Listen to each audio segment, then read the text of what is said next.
Comment on the video, where are people watching, and don't forget to like, share, and subscribe to the channel.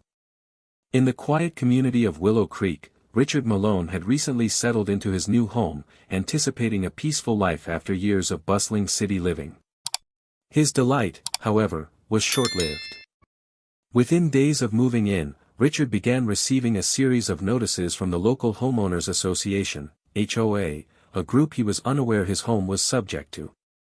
The notices, each more petty and trivial than the last, claimed violations ranging from the length of his lawn grass to the incorrect disposal of recycling. The correspondence was marked with the authoritative insignia of the Willow Creek Community Association, each letter more demanding and severe. These so-called violations came with fines that started small but quickly escalated, threatening further action if not promptly resolved. Richard, puzzled and frustrated, scrutinized his property deeds and documents only to confirm what he initially believed: his property was not part of any HOA jurisdiction. The fines seemed particularly absurd given Richard's meticulous nature. His lawn was always immaculately trimmed, and his recycling bins were sorted with precision. It became evident that these were not legitimate grievances but rather fabricated charges aimed at harassing him.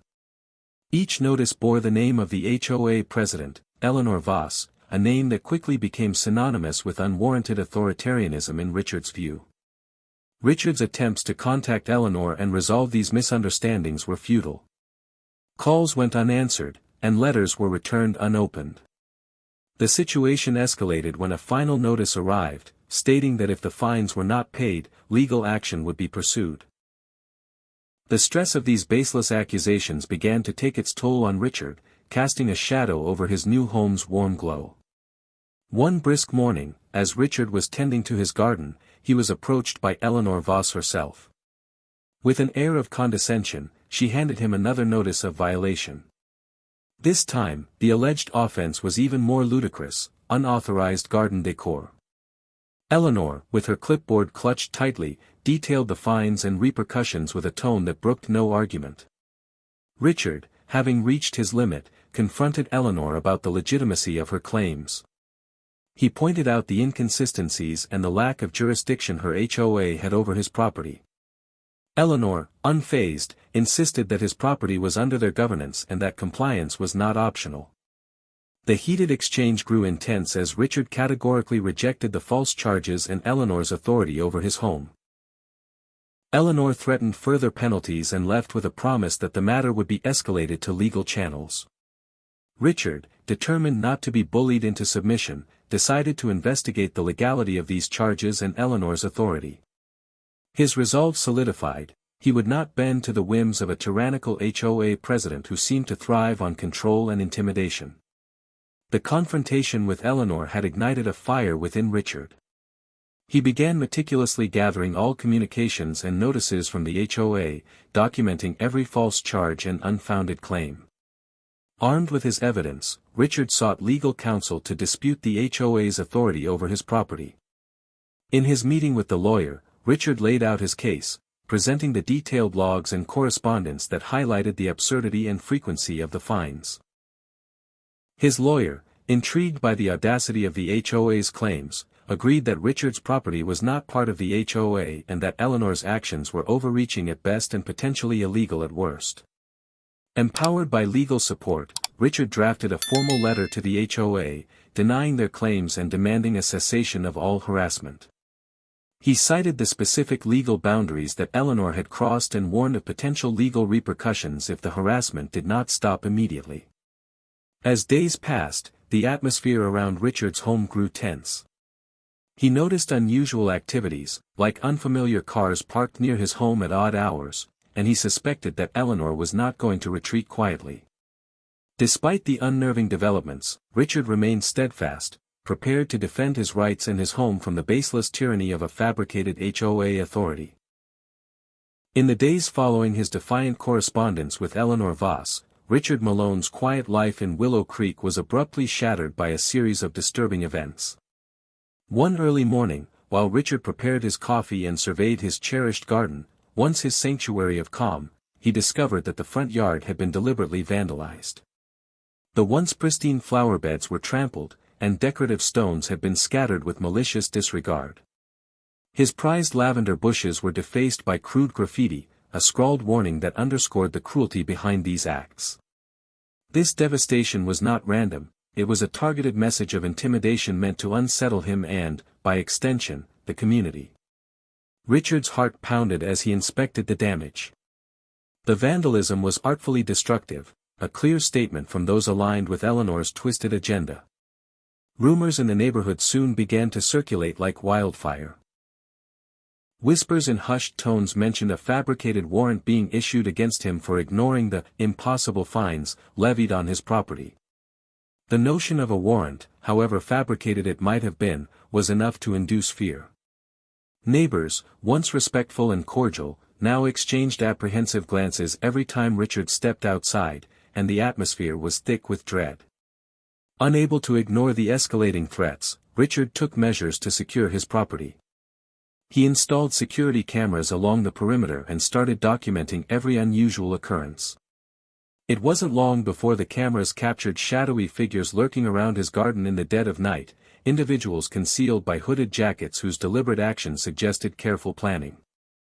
Although the faces were never fully seen, the timing and method of their trespasses strongly implicated that the harassment was orchestrated by forces connected to Eleanor Voss's rogue operations. The constant intimidation began to gnaw at the sense of safety that had once been intrinsic to Willow Creek. Richard could see that the vandalism and the ominous rumors were tools of control, intended to subdue any resistance from those who dared question the authority of the HOA under Eleanor's command. Even as the community began to whisper in fear, Richard resolved not to cower. Every act of vandalism further ignited his determination to expose the injustice that had infiltrated the neighborhood. Richard's investigations quickly revealed a disturbing pattern. The dates of the vandalism, the delivery of threatening letters, and the odd visits by unknown individuals all coincided with a timetable that Eleanor Voss had established for stepping up her oppressive measures. The messages, replete with ominous warnings and absurd citations, were designed to confuse and terrify not only him but also to discourage any public outcry from his neighbors. The meticulously orchestrated harassment was intended to create a climate in which fear silenced dissent. Feeling increasingly isolated, Richard reached out to a few trusted neighbors. Initially, many had been reluctant to get involved, their voices subdued by the ever-growing specter of retribution. But as Richard presented his documented evidence and shared the disturbing security footage, the cautious whispers transformed into determined murmurs. A small collective emerged, united by a shared determination to reclaim their community from the clutches of tyranny. This grassroots resistance slowly gathered momentum, as others recounted their own encounters with unfounded fines and unjustified property inspections initiated by Eleanor's operatives. The intimidation tactics were no longer isolated acts of vandalism, they had grown into a systematic campaign designed to paralyze community members through fear. Richard realized that the stability and peace of Willow Creek were under siege, and that the well-being of every resident was at stake. His resolve hardened, and he prepared himself for the looming confrontation. Now, not only was his own sense of security compromised, but the very spirit of the community was being eroded. That fateful morning, amid the echo of shattered tranquility and the chilling whispers of fabricated warrants, Richard Malone resolved to fight back. He recognized that these acts of vandalism and intimidation were the precursor to something far larger, a full-blown campaign of terror engineered by Eleanor Voss, whose unchecked ambition now posed a threat to every law-abiding member of Willow Creek. The tension in Willow Creek reached an explosive peak one bright autumn afternoon when Richard Malone was unexpectedly confronted by a scene that tested the limits of his patience and resolve. On that day, as he was reviewing his growing dossier of evidence regarding the harassment he had endured, two men appeared at his door, clad in uniforms resembling those of the HOA enforcement arm. Their expressions were stern and their demeanor cold, lending a semblance of official authority to their presence. However, what followed was as shocking as it was revealing. The doorbell rang sharply, and before Richard could even brace himself, the two men burst into the foyer with a sense of urgency that was both dramatic and foreboding. One of them thrust a piece of paper into his hand, a warrant, it claimed, for Richard's arrest. The document was adorned with the same insignia Richard had seen on previous notices and was accompanied by stern warnings about the consequences of defying the HOA's orders. In that disquieting moment, Richard's heart raced. He had heard rumors of such tactics, but nothing could have prepared him for the actual confrontation. As the two men began to recite a litany of fabricated violations, it became increasingly obvious that the entire procedure was nothing more than an elaborate ruse. With a calmness that belied the chaos of the moment, Richard slowly reached for his concealed identity badge, a symbol of his true position and authority. In a firm and resolute tone, he declared, "I am Richard Malone, a United States Marshal."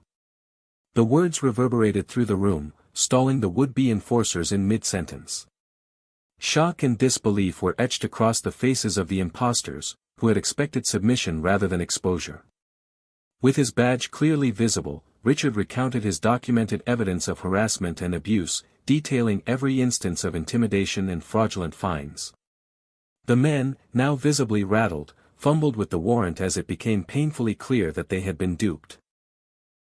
Eleanor Voss's carefully constructed facade was beginning to crumble as Richard's declaration appended her scheme in real time.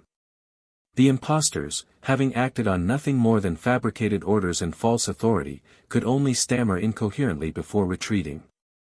Their sudden retreat did not erase the danger that had just transpired, but it did serve as a public repudiation of the farce that Eleanor had been peddling to the community. In the aftermath, Richard took no chances. He immediately contacted local law enforcement to report the attempted wrongful arrest, ensuring that the incident was recorded as part of the larger investigation into Eleanor Voss's corrupt activities. His courageous act not only defused a dangerous situation but also emboldened his neighbors and fellow residents. Word spread quickly through Willow Creek, and the incident galvanized the community, demonstrating that the forces of tyranny could be challenged with truth and tenacity. For Richard, the bogus arrest attempt was a turning point. It was the moment that forced the hidden mechanics of Eleanor's extortion to the forefront, revealing that her tactics were not limited to mere paper shuffling, but escalated to physical intimidation and the misuse of law enforcement procedures. The exposure of the impostors, aided by Richard's decisive reveal of his true identity, opened a floodgate of public outrage and catalyzed further investigation into the HOA's operations. This event marked a critical juncture. It turned onlookers into active participants in the fight for justice. Neighbors who had once remained silent began to share their own stories of harassment, and the collective anger allowed Richard's team to gather substantial evidence that would later aid legal proceedings. The bogus warrant incident was not only a personal victory but also a symbolic moment for the entire Willow Creek community. A stark reminder that deception and abuse would no longer be tolerated. In the weeks that followed, the incident was discussed in every household, served as a rallying cry against Eleanor Voss's regime, and became a key piece of evidence as the legal authorities began to unravel her vast network of corruption. Richard Malone's bravery in exposing the false arrest attempt cemented his reputation not only as a defender of his own rights but as a guardian of justice for the community at large. After the shocking bogus arrest attempt, Richard Malone was more determined than ever to expose the corrupt underpinnings of Eleanor Voss's reign over Willow Creek. His journey to uncover the full extent of the fraud began with a deep dive into the administrative records and financial files that had long been kept hidden behind the polished veneer of the Homeowners Association. Richard began by collecting every document and notice that had been served to him and his neighbors. The pile of paperwork, filled with obscure citations and intimidating fines, hinted at an intricate and deliberate scheme designed not only to fill the coffers of the HOA but also to terrify property owners into compliance. Determined to leave no stone unturned, Richard enlisted the help of a trusted accountant from a neighboring town, whose expertise in forensic auditing revealed patterns that were impossible to ignore. In what he later described as a painstaking but necessary investigation, Richard discovered that the fines levied by Eleanor Voss's administration were not based on any verifiable violations. Instead, he found that these arbitrary fines were part of a broader extortion racket. Digging further, Richard uncovered evidence of kickbacks linked to local vendors, inflated charges on community services, and fraudulent billing practices that siphoned money from unsuspecting residents directly into Eleanor's personal accounts. Documents revealed that contracts for maintenance and repair jobs had been awarded to companies with clear ties to Eleanor's inner circle. The audit uncovered alarming discrepancies in the budget reports, sums of money that appeared and disappeared without a trace, and payments made for work that never actually took place. Richard realized he had stumbled on a highly organized network of corruption, one that exploited the trust and vulnerability of the community. As the evidence piled up, Richard decided to take action. He convened a small group of affected homeowners, presenting his findings in a series of confidential meetings held in the back room of a local community center. The revelations were met with shock and indignation. Many residents had no idea that they were being systematically overcharged and manipulated through fraudulent fines. What emerged from these meetings was a collective resolve to bring the operation into the light. Richard and his allies gathered testimonials from neighbors who had received inexplicable bills, copies of notices, and even security footage that documented the intimidating visits by Eleanor's agents. Together, they created a meticulously organized dossier that detailed every instance of financial malpractice and abuse of power. The assembly of such overwhelming evidence marked the turning point, enabling them to contact legal authorities and independent auditors. Local law enforcement, initially skeptical of the claims, soon became convinced by the thorough documentation provided by Richard. With support from the district attorney's office, a formal investigation into the HOA's activities was launched. Eleanor Voss's long-practiced secrecy was crumbling, the once imposing facade of control was yielding to the relentless scrutiny of justice. Throughout the investigation, Richard maintained a stoic presence amid rising tensions and occasional threats from those loyal to Eleanor. His unwavering determination not only fortified his own resolve but also galvanized the community. For many in Willow Creek, Richard had transformed from a lone victim into a beacon of transparency and accountability. In his quest to expose the fraud, he was not simply fighting for himself but for every resident who had been exploited and intimidated. The exposure of the fraud network had far-reaching implications. It illuminated how a single individual, wielding unchecked power, could orchestrate a vast web of deceit and extortion. The investigation's progress signaled a watershed moment for Willow Creek, as residents prepared to reclaim their community from the grips of corruption. With the evidence now in the hands of legal authorities, the stage was set for a dramatic confrontation with Eleanor Voss and her cronies. As the investigation advanced, the legal consequences of Eleanor Voss's fraudulent actions became inevitable. With mounting evidence of extortion, financial malfeasance, and intimidation, Richard Malone found himself at the center of a legal storm that would reshape Willow Creek's future. The community, once paralyzed by fear, began to rally around him, insisting that justice be served. The court proceedings were set in motion quickly.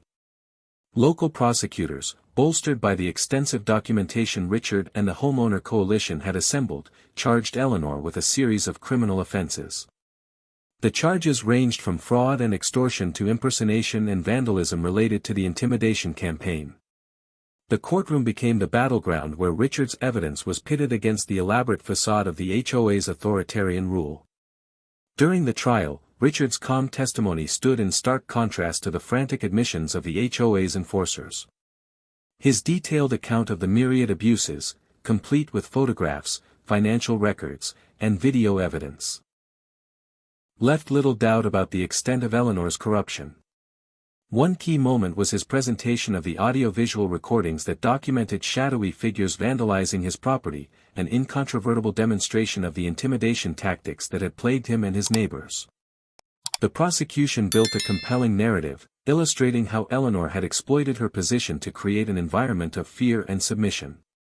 Eyewitnesses, emboldened by Richard's example, came forward to testify about their own experiences of harassment, unfair fines, and intrusive inspections.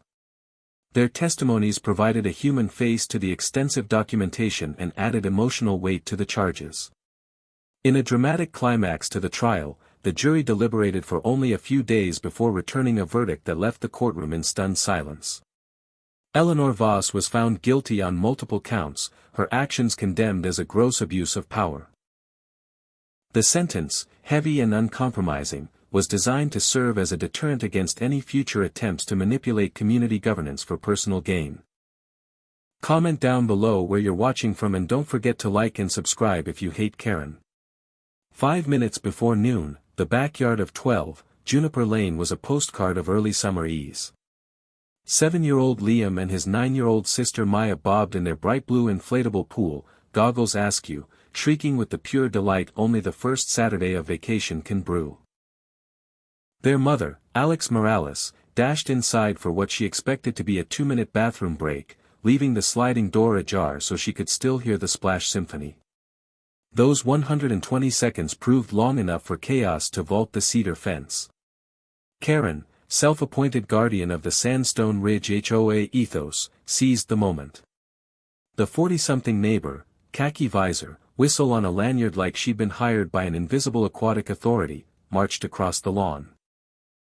Without greeting or explanation, she leaned over the rim of the pool and seized Liam's forearm as if hauling contraband from a river.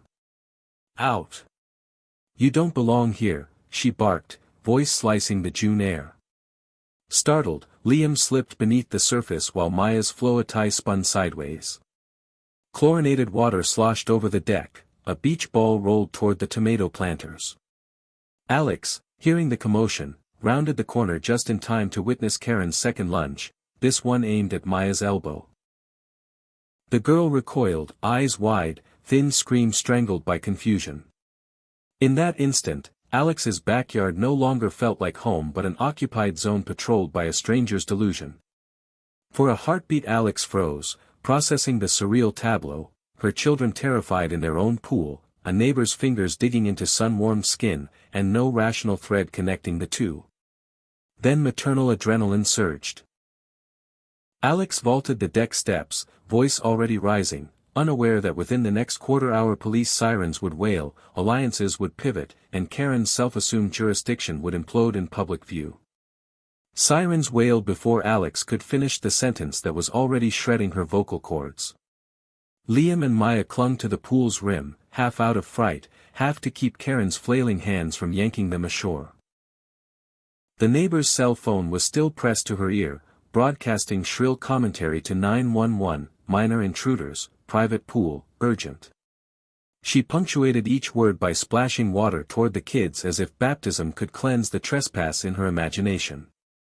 Alex wedged herself between Karen and the pool, planting bare feet on wet deck boards. "Touch them again and you'll need an ambulance before the police arrive." The threat shocked even herself. She was a graphic designer who did morning yoga, not a bouncer. But adrenaline makes new job descriptions. Karen recoiled, visor askew, face blotchy with a rage that seemed older than this moment. "They aren't registered residents," she hissed, waving toward the cul-de-sac where patrol car lights now strobed red-blue across sun-drenched maple leaves. "We screen newcomers for the HOA. It's policy." "Your policy ends at my fence line," Alex shot back, wrapping towels around trembling shoulders. She ushered the kids behind her just as 2 uniformed officers stepped through the open gate. Officer Nora Patel led, cool professionalism in midsummer heat. "We received a call about possible intruders," she said, scanning the scene, children shivering, neighbor panting, mother vibrating with anger. Her partner, Officer Derek Shaw, jotted notes. Karen launched into frantic narration. "Unauthorized swimmers, suspicious behavior, homeowner absenteeism," until Patel raised a palm. "Ma'am, please clarify, whose property is this?" "It's hers," Karen admitted, jerking a thumb at Alex, "but the children are mine," Alex finished, handing over driver's license and utility bill she'd pre-pulled from a patio drawer once sirens echoed. Shaw compared the address, nodding. Maya sniffled. Liam hid behind the towel like a miniature caped crusader. Patel's tone flattened.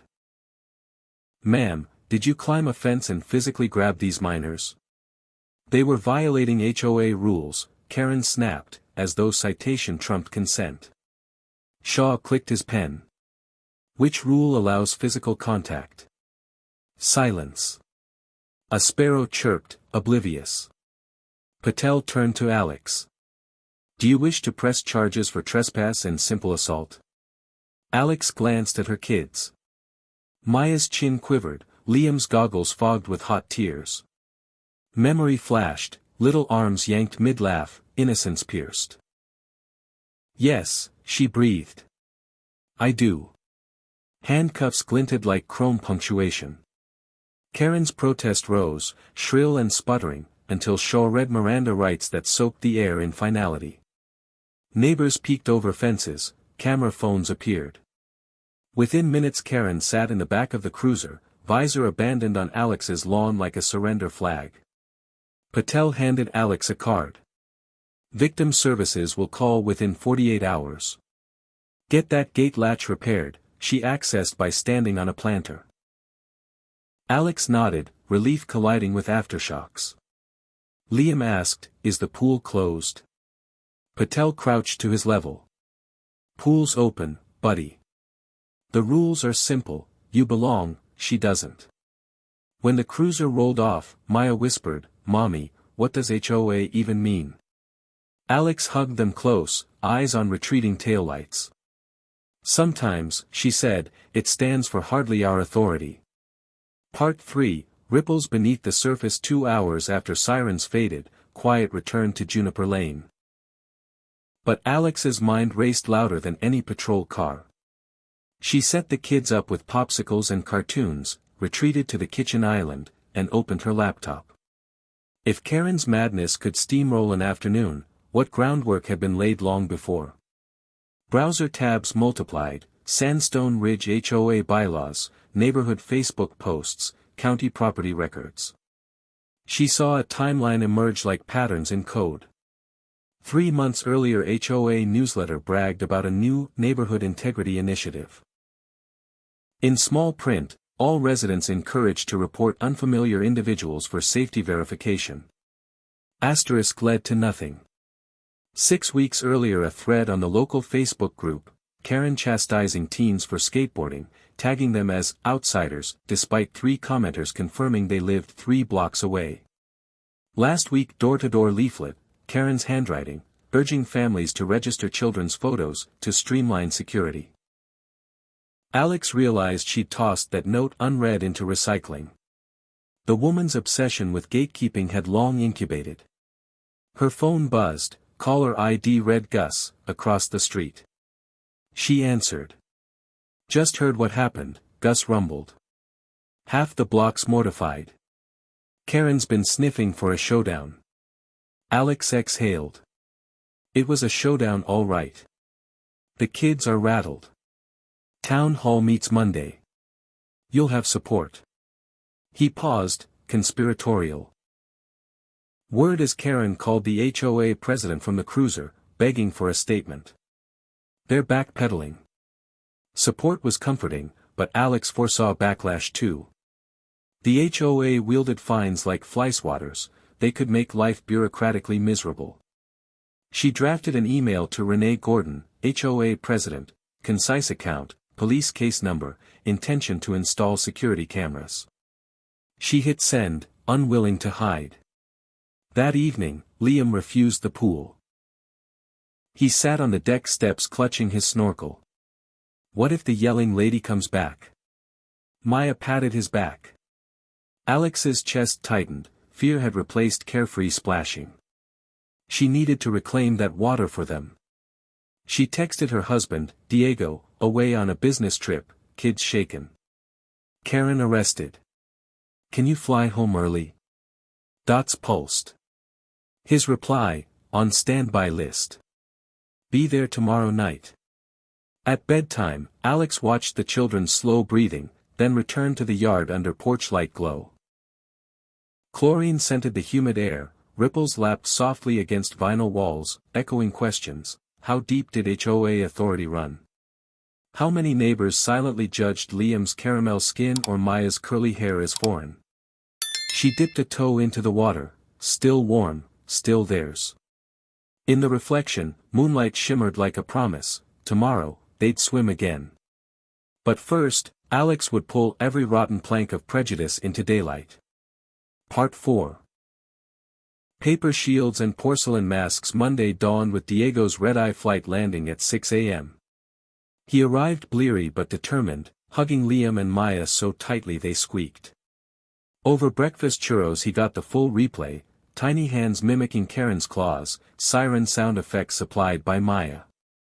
Rage tightened his jaw but he listened, nodded, and said, "We fix this together. Step 1, repair the gate latch." While Diego drilled a tamper-proof strike plate, Alex compiled a dossier. She printed screenshots of Karen's Facebook crusades, stitched phone footage of Saturday's arrest, and flagged bylaws the HOA president seemed content to ignore when convenient. At 5 p.m., the town hall meeting convened in the elementary school multipurpose room. Rows of plastic chairs filled with homeowners fanning themselves with agenda sheets. A banner read, "Sandstone Ridge, Stronger Together." The irony made Alex's teeth ache. Renee Gordon opened with strained smile. "We're here to address an unfortunate misunderstanding." Murmurs rippled. Alex raised her hand, dossier on lap. "Misunderstanding implies mutual error. My children were assaulted." Eyebrows lifted, phones began recording. Renee gestured toward microphone.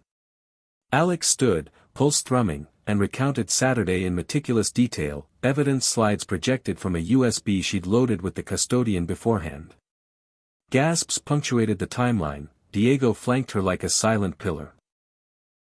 When she finished, Karen's ally Marilyn Webb tried deflection. Karen felt unsafe, Karen crossed a fence, Alex interjected, pointing to slide of Karen's hands yanking Liam. "That isn't safety, that's assault." Gus rose next. "I watched her trespass. If the kids weren't caramel-skinned would she still yell, 'You're kind'?" Silence thickened. Renee cleared her throat. "The board condemns discrimination. We'll review conduct at a later." Diego stepped to Mike. "Later is how rot spreads. The bylaws mention inclusivity but give no protocol for bias complaints. Let's draft one now." Whispers turned to murmurs of agreement. A lanky teen stood, Caleb, the skater Karen once harassed. "She called me thug for using the sidewalk. I live on Birch Street." More hands raised. Stories spilled, extra scrutiny for delivery drivers of color, Karen photographing gardeners, fines skewed toward newer families. Renee's porcelain composure cracked. "We hear you. Effective immediately, I propose a diversity and security task force chaired by," she scanned the crowd, "Alex Morales." Applause erupted, surprising Alex most of all. She nodded, throat tight. "Happy to serve, if we replace fear with facts." A vote passed overwhelmingly, HOA members signed up on a clipboard that had once been Karen's symbol of dominance. Outside, dusk settled warm. Liam tugged Alex's sleeve. "Does this mean the pool is safe again?" She knelt eye level. "Safer every day we stand up," she said, pressing a kiss to his forehead. Karen's house lights remained off that night. Rumor said bail conditions forbade contact with minors. The porcelain mask of neighborhood harmony had shattered, what rose now was rougher, realer, but theirs. Part 5. The long dive to accountability task force meetings began in Alex's garage, folding chairs flanked by glitter-painted bikes. Members built a three-pronged plan: education. Distribute flyers on trespass laws, implicit bias, and proper use of 911. Reporting. Create an online portal for anonymous incident logs, reviewed monthly. Celebration. Host inclusive events, culture cookouts, to humanize neighbors beyond curb appeal. Diego designed the website, Gus offered barbecue expertise, Caleb built social media channels. HOA funds, once funneled into Shrub Heights citations, now purchased bilingual safety pamphlets. Karen's court date approached. Alex received subpoena as witness, her stomach lurched but voice remained steady on the stand. The prosecuting attorney played poolside footage, Karen's lawyer argued momentary lapse, but jury saw intent in every frame. Verdict: guilty of misdemeanor battery and criminal trespass. Sentence: 60 days probation, already counting 3 under house arrest, mandatory anger management, and $3,000 restitution for emotional distress. Reporters waited outside. Alex shielded the kids from cameras, offering only a brief statement: "Justice isn't punishment, it's restoration. We're focused on rebuilding community." Summer advanced. Culture Cookout #1 featured Diego's carne asada, Mrs. Chen's dumplings, Caleb's impossible spice chili. Liam learned to skateboard from Caleb, Maya taught sidewalk chalk art to toddlers. Laughter replaced suspicion in alleyways. Restitution check arrived mid-July. Alex used a portion to install a permanent above-ground pool, steel-walled, filtered, topped by LED string lights. At the unveiling, Maya performed a cannonball christening, water glittering like fireworks. Karen watched from her upstairs window, ankle monitor blinking. 2 weeks later for sale signs sprouted on her lawn. Moving truck loaded boxes labeled fragile, China, perhaps the porcelain mask would fit in a new zip code. On move-out morning, Karen paused at Alex's fence. No visor, no clipboard. I'm sorry, she murmured. Alex studied her, seeing fatigue where fury once lived. "I hope you find peace," she said, meaning it. The truck rumbled away, exhaust fading into cicada chorus. Liam high-fived Maya. Gus popped open lemonade bottles. Diego grinned, cannonball contest. Alex nodded. They lined the deck, counted to 3, and plunged together. Submerged, Alex opened her eyes in chlorine blue clarity, sound muted, limbs buoyant. Above, sunlight refracted, turning Juniper Lane into shifting mosaics. She surfaced laughing, children shrieking joy. Not victory, continuance. Because neighborhoods, like pools, demand constant filtering, debris skimmed, chemicals balanced, vigilance daily. But when tended, they become places where everyone, every color, every age, can plunge, splash, and belong. Part 6, Echoes and Edges. Autumn draped crimson leaves over the deck rails. The diversity and security portal logged fewer complaints, most entries praised neighborly gestures, Mrs. Patel walking Mrs. Chen's dog, Caleb teaching Gus Instagram. Progress tasted sweet, yet Alex knew echoes linger. One afternoon, HOA President Renee phoned. Grant funding available for community cameras on public easements. Some worry privacy. As chair, thoughts? Alex proposed a mixed approach: strategic locations near entrances, clear signage, opt-out blocks if 70% opposed. Task force vote passed. Transparency diffused paranoia. A TV news crew requested follow-up coverage. Alex agreed on condition they highlight systemic fixes, not Karen's downfall. Liam and Maya demonstrated pool safety rules on camera, giggling. The segment aired statewide. Cul-de-sac turns conflict into connection. Trolls online claimed virtue signaling. Alex shrugged. Real neighbors mattered more. Diego, inspired, ran for HOA treasurer unopposed. He published monthly spending in Google Sheets, color-coded, green for community events, red for fines. Fines plummeted 60%. Yet one chilly night Alex found Liam staring at the dark yard. "Mom, could new Karens move here?" She knelt. "Maybe. But remember what we built: rules, friends, truth.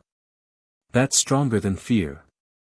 He exhaled foggy breath, nodded, and asked for extra marshmallows in his cocoa. Part 7. Circles of Light. Winter solstice bonfire became the task force crowning event. Residents circled a fire pit in the cul-de-sac, each tossing in a scrap of paper bearing a fear or grievance from the past year. Liam wrote, "Kid snatch," Maya scribbled, "loud yelling lady." They watched flames curl edges into ember confetti.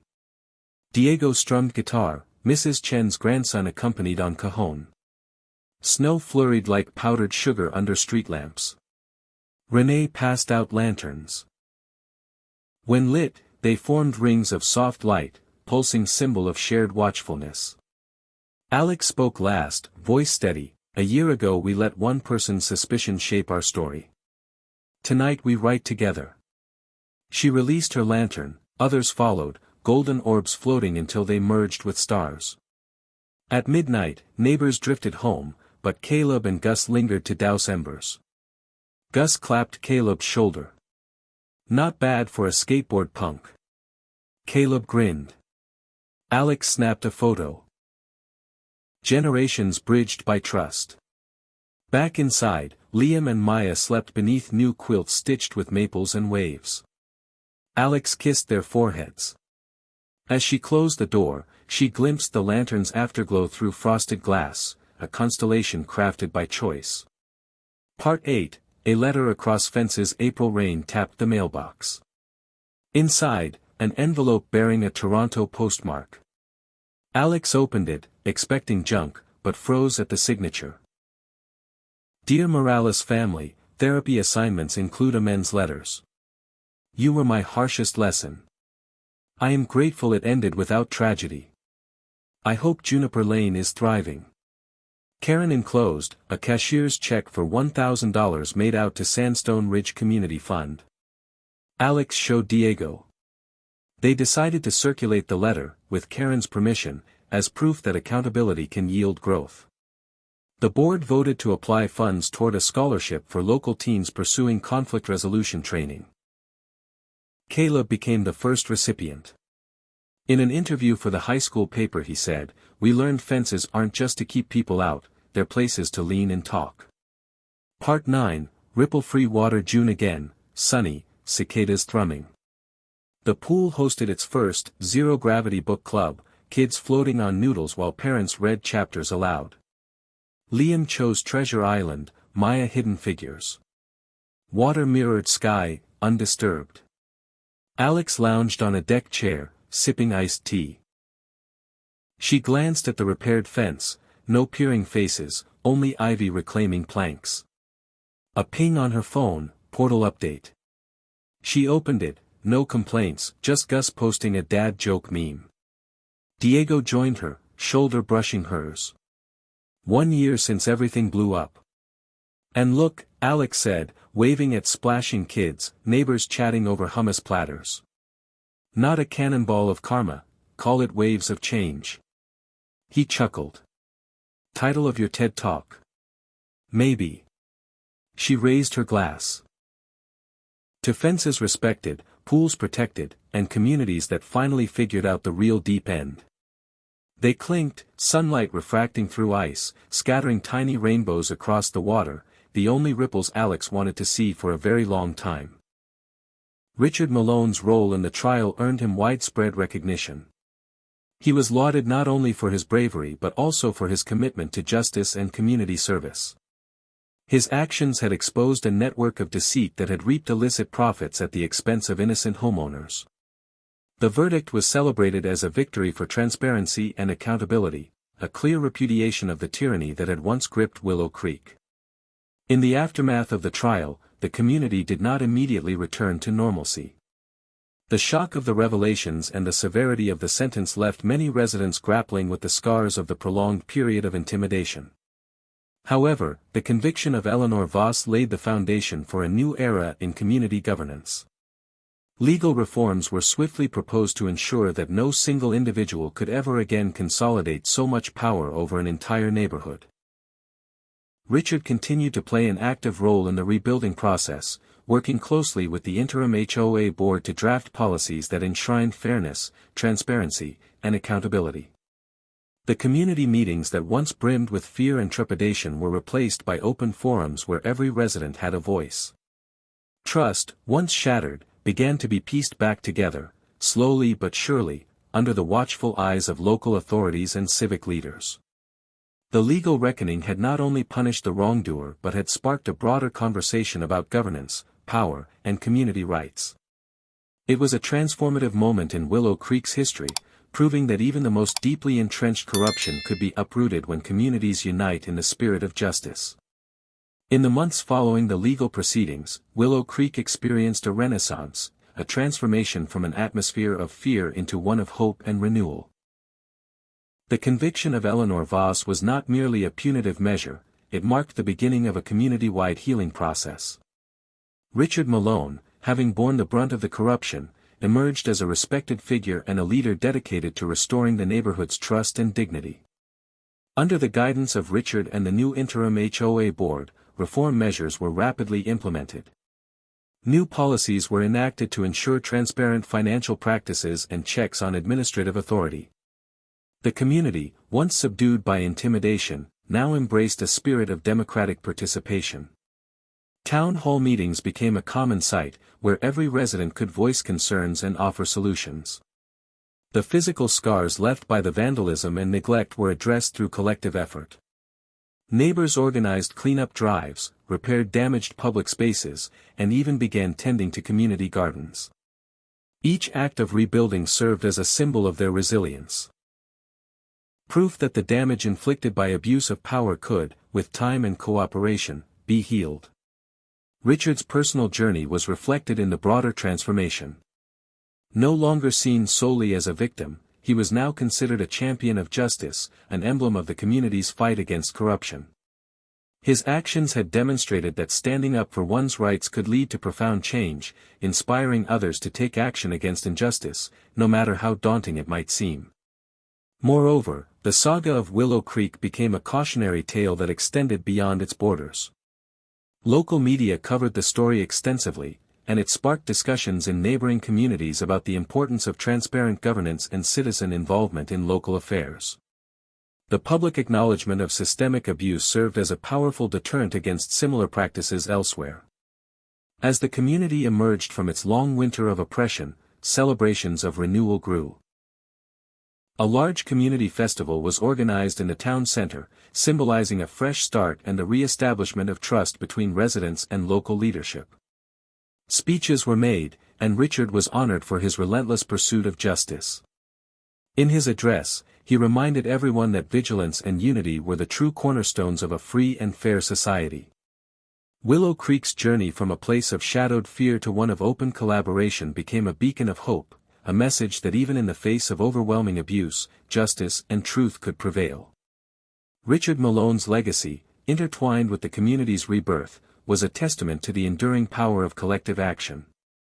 As the sun set on that hopeful day, a renewed sense of optimism pervaded every corner of Willow Creek, promising a future built on transparency, respect, and unity.